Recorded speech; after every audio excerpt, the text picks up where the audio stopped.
नमस्कार दोस्तों, कैसे हो आप सभी? ज्ञान पूंजी पर आपका स्वागत है। तो दोस्तों, आज हम बात करेंगे सादगी के बारे में। आजकल अधिकतर सभी लोगों को दिखावेबाजी में बहुत यकीन है, सबको अपना दिखाने की ही पड़ी रहती है। किसी को ये है कि मेरे पास बड़ी गाड़ी है, किसी को ये है मेरे पास बड़ा बंगला है। आखिर इन सब का फ़ायदा क्या? मतलब ठीक है, आखिर दुनियादारी में हम रह रहे हैं, जीना है, उसके लिए सब कुछ ज़रूरी है। लेकिन क्या इतना ज़रूरी है कि कोई भी इसी में ही लगा रहे? तो एक छोटी-सी कथा है जो मैं पढ़ रहा था। इस किताब का शीर्षक है प्रेरक कथाएँ, जिसके संकलनकर्ता गौतम चंद्र जैन जी हैं। तो इसमें सादगी नामक एक कथा है। तो पहले मैं चलिए आपको वो पढ़ के सुनाता हूँ। राम शास्त्री जी पेशवा साम्राज्य के प्रधान न्यायाधीश थे। उनके ज्ञान और न्यायप्रियता का सारे देश में सम्मान था। शास्त्री जी का रहन-सहन अत्यंत सरल और आडंबरहीन था।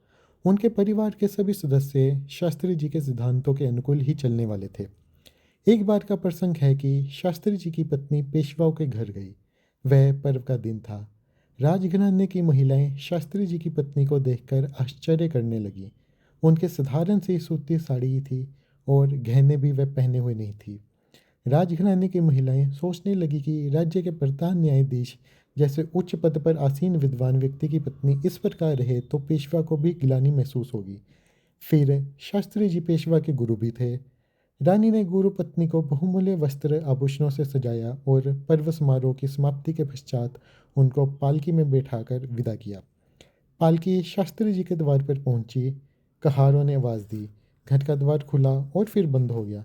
कहारों ने पुनः पुकारा, शास्त्री जी, आपकी धर्मपत्नी आई है, आप द्वार खोलें। शास्त्री जी ने भीतर से जवाब दिया, कीमती वस्त्र आभूषणों से सजी ये देवी कोई और है। मेरी पत्नी ऐसे वस्त्र आभूषण नहीं पहनती है। शास्त्री जी की पत्नी शास्त्री जी के स्वभाव से भली भांति परिचित थी। उसे अपनी भूल का एहसास हुआ। उन्होंने कहारों से तुरंत पालकी वापस राजमहलों में ले चलने को कहा। वहां रानी द्वारा भेंट किए गए वस्त्र आभूषण उतार दिए और पुराने वस्त्र पहन लिए। रानी ने इसका कारण पूछा तो शास्त्री जी की पत्नी ने कहा, इन कीमती वस्त्र आभूषणों ने मेरे लिए मेरे ही घर के दरवाजे बंद करवा दिए हैं। पालकी छोड़ अब वह पैदल ही घर पहुंची। अब की बार घर का द्वार खुला था और शास्त्री जी उनकी प्रतीक्षा कर रहे थे। पत्नी ने उनसे क्षमा मांगी तो शास्त्री जी ने कहा, सज्जनों का आभूषण सादगी होता है। पत्नी ने उनकी बात को शिरोधार्य किया। दोस्तों, ये हुई कथा की बात। आज आज भी ऐसा ही चल रहा है कि सभी लोग दिखावे में ही सोचते रहते हैं।